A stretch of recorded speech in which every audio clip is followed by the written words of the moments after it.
ITS 시청자 여러분 안녕하십니까? 손찬원 목사입니다. 오늘은 잠언 말씀으로 언어를 나누고자 합니다. 오늘 본문 말씀은 잠언 1장 7절 말씀입니다. 같이 봉독하도록 합시다. 시작. 여호와를 경외하는 것이 지식의 근본이언을 미련한 자는 지혜와 훈계를 멸시하느니라. 아멘. 잠언을 우리가 성경을 이제 봐서 잠언이라는 말을 사용했지, 그전에는 우리 잠언이라는 말이 우리 한국말에 그런 게 있었는지도 몰랐습니다. 여러분들은 알았어요? 잠언은 무슨 말일까? 이제 보니까 잠언과 비슷한 이제 우리가 많이 쓰던 용어가 있었어요. 격언 아시죠? 예. 우리에게 아주 교훈이 되는 그런 아주 좋은 말씀. 격자가 품격 이럴 때 이제 쓰는 격자랍니다. 격언. 격조 있는 그런 말씀. 우리에게 유익한 말씀. 근데 격언이라는 이 한자의 의미 중에는 친다라는 말이죠. 이 친다. 왜 칠까? 정신 차리라고 치겠죠? 좀, 딴짓하고, 또, 혼돈하고, 이럴 때, 우리를 쳐서 깨우쳐주는 말씀이다. 이런 뜻에서 격언이라 한다. 또, 격언 말고 또 우리가 많이 사용하는 또 그런 의미의 용어가 있죠. 무엇일까요? 속담. 속담. 견이나 속담이나 다 이 잠언과 비슷한 그런 의미를 가진다 그럽니다. 속담이란 그 속자는 한자로 그 속자를 이렇게 풀어보면 사람 인변의 계곡이라는 곡자랍니다. 사람의 계곡. 사람들이 많이 모인다는 거죠. 그래서 속담은 사람들이 많이 모인 곳에서 흘러나오는 우리에게 교훈이 되는 말씀들, 이런 의미랍니다. 그래서 바로 이 잠언은 그런 뜻이다. 그래서 잠언의 의미는 찌른다는 뜻이에요. 찌른다. 졸고 있을 때 팍 찌르면은 탁 깨죠. 그래서 우리가 혼란하고 혼돈 속에 있을 때 우리를 찔러서 깨우쳐주는 말씀이 잠언이다. 또 동화에 이런 이야기가 있죠. 어린 아이들이 이제 호랑이를 만나서 막 도망을 가다가 이제 나무 위로 기어 올라갑니다. 그래서 나무 위로. 근데 호랑이도 또 나무를 이렇게 도끼로 찍으면서 막 올라온다 그래요. 저는 못 봤는데. 그러니까 이 아이들이 올라가서는 이제 더 이상 갈 데가 없으니까 뭐 했을까? 기도한 거예요. 기도했어. 기도하니까 하늘에서 동아줄이 내려왔대요. 그래서 동아줄을 탁 타고는 올라갔다. 이게 이 동화 이름이 햇님 달님이라 그러던가? 그런 동화랍니다. 바로 그 하늘에서 내려오는 동아줄, 우리를 구원해주는 말씀, 이것이 이제 그 잠언의 의미다. 그런 뜻입니다. 그런데 오늘 이 잠언의 전체의 핵심적인 구절이 바로 1장 7절 말씀. 여호와를 경외하는 것이 지식의 근본이오늘 미련한 자는 지혜와 훈계를 멸시하느니라. 자, 여기서 중요한 단어 몇 개가 나오죠. 첫째, 경외라는 단어가 나옵니다. 그리고 지식, 지혜. 이 단어가 어떤 의미인가를 이제 우리가 잘 풀어 깨달으면은 그냥 잠언을 우리가 쉽게 이해할 수가 있습니다. 지식은 무엇을 지식이라 그러나요?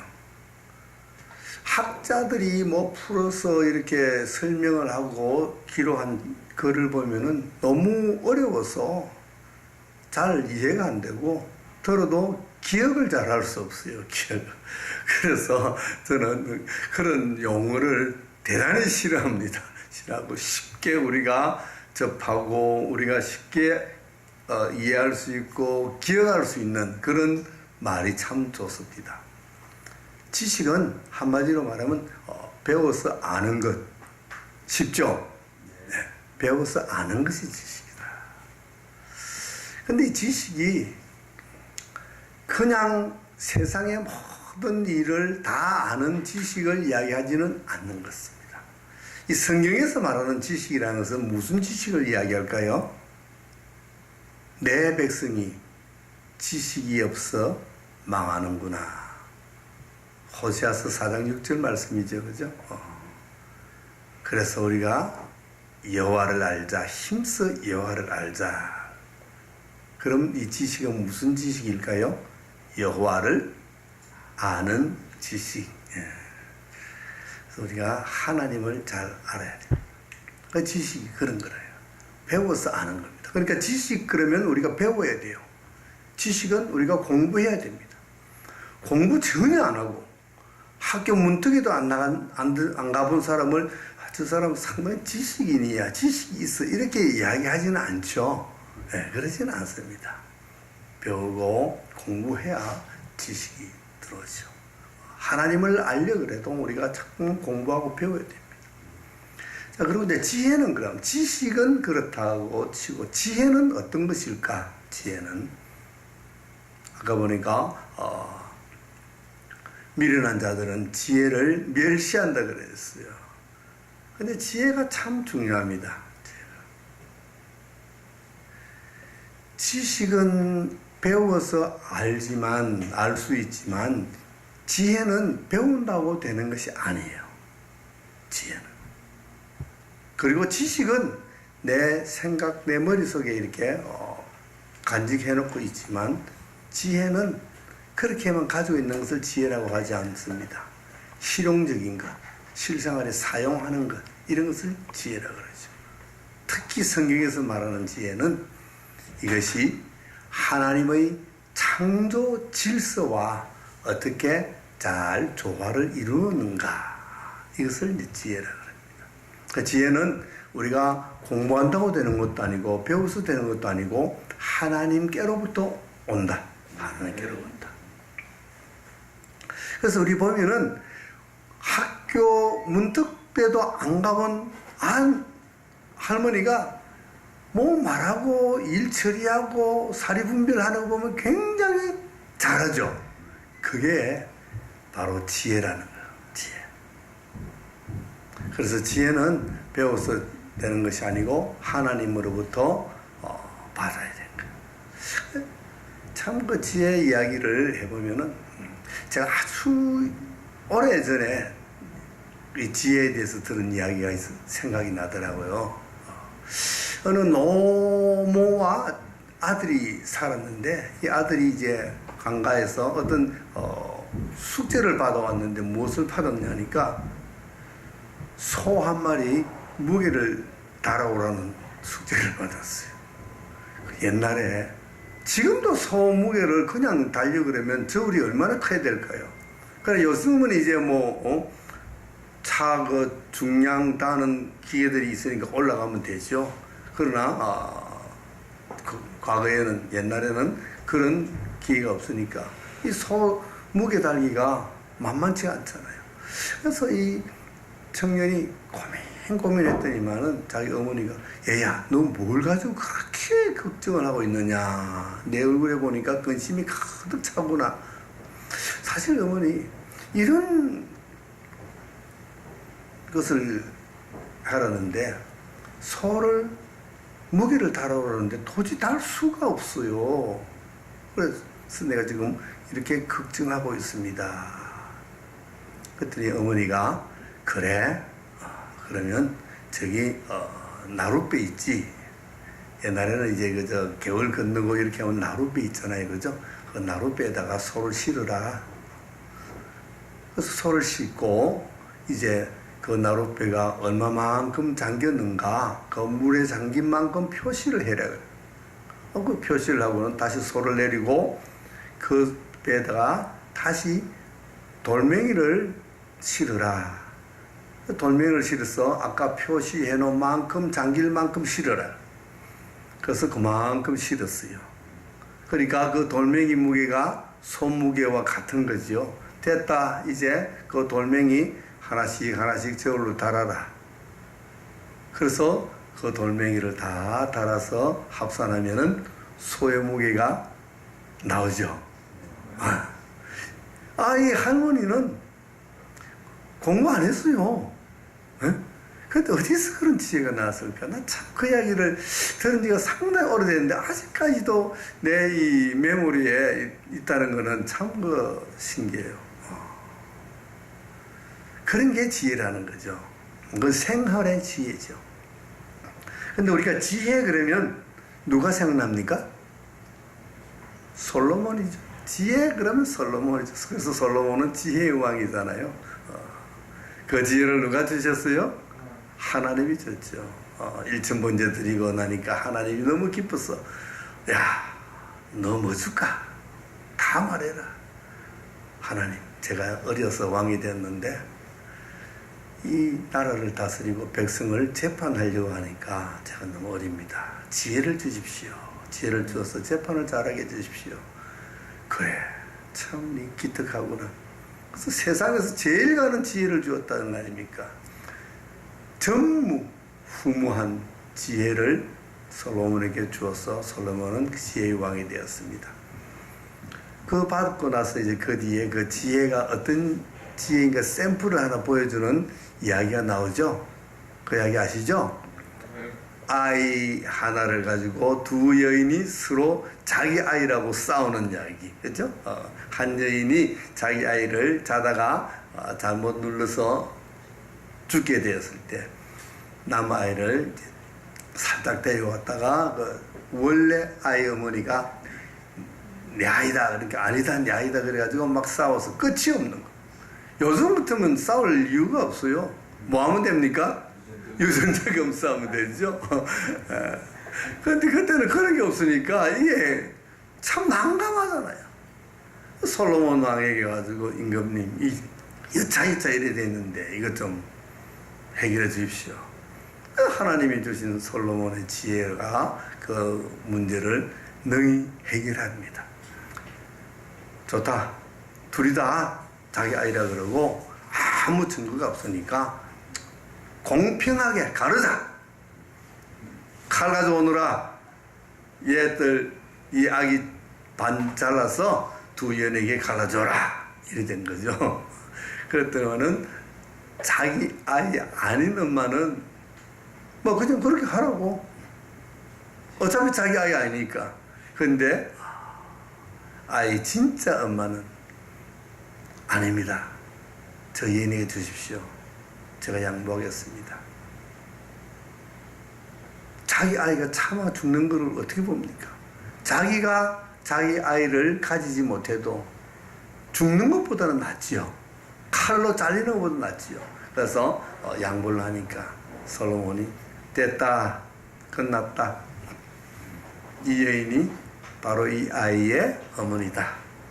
아주 세계가 아니라 세계적인 명판결을 한 이야기를 열왕기상 3장에서 해주고 있죠.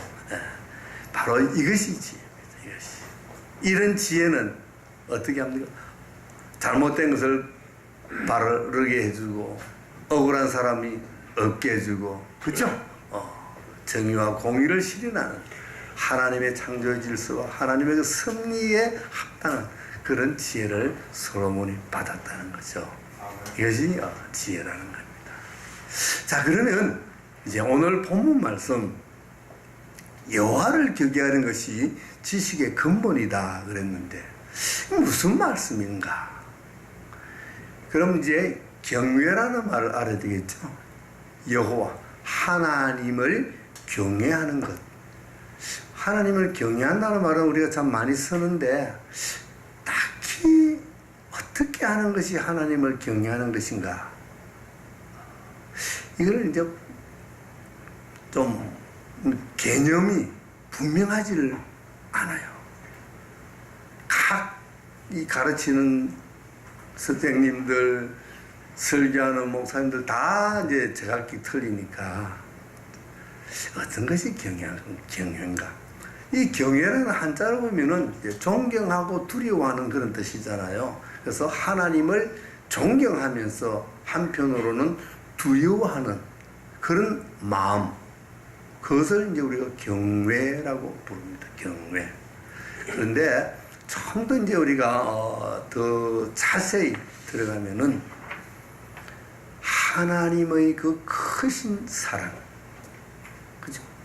하나님의 그 크신 사랑, 그리고 하나님의 그 구속하심과 하나님이 천지를 창조하신 그 무한한 그 능력, 그죠? 하나님의 그 높으심, 하나님의 그 크심, 그것을 인정하고 그 앞에서 나라는 존재가 너무나 보잘것없고 작은 존재라는 것을 인정하고 하나님 앞에 납작 엎드리는 그러한 마음, 그러한 자세, 그것이 하나님을 경외하는 것이다. 그냥 두려워서, 무서워서 그 앞에서 엎드리는 것이 아니라 하나님의 그 사랑이 크신 사랑, 그 하나님의 그 능력, 높으심, 위대하심, 그것을 우리가 깨닫고 인정하고 그 앞에서 작디 작은 나의 모습을 발견하고 낮아지는 나의 그 자세, 이것을 하나님을 경외하는 것이다 라고 이야기합니다. 그럼 그것이 어떻게 지식의 근본이 되는가? 여기 답이죠. 하나님을 경외하는 그런 마음, 하나님의 높으심을 인정하고 나의 작고 낮음을 인정해서 이 하나님이 만든 이 우주의 모든 존재들을 바라볼 때에 그 하나님의 피조물 하나하나 속에서 우리는 하나님의 숨결을 느끼게 되는 것이고 하나님의 그 솜씨를 우리가 깨닫게 되는 것이죠. 그 속에서 하나님이 지으신 이 우주 만물 속에서 우리는 하나님의 하나님 되심을 발견하게 되는 거예요. 그래서 그러한 경외심을 가지고 이 세상을 살아가고 이 세상을 바라보면 우리는 하나님이 어떠신 분인지 하나씩 하나씩 알아간다는 거예요. 바로 이렇게 하나님을 알아가는 거예요. 이것이 바로 지식이고 이 경외가 하나님을 경외하는 이것이 이 지식의 근본이 된다. 하나님을 알아가는 근본이 된다는 말씀입니다. 이 잠언 1장 7절의 이 말씀이 핵심, 이러한 생각을 가지고 이제 우리가 잠언서뿐만 아니라 모든 성경을 바라볼 때에 성경 속에서 하나님의 크심과 하나님의 영원하심과 하나님의 그 넓어진 사랑을 깨달아 갈 수가 있다고 성경은 우리에게 가르쳐 주고 있습니다. 감사합니다. 아멘. 예, 우리 박수로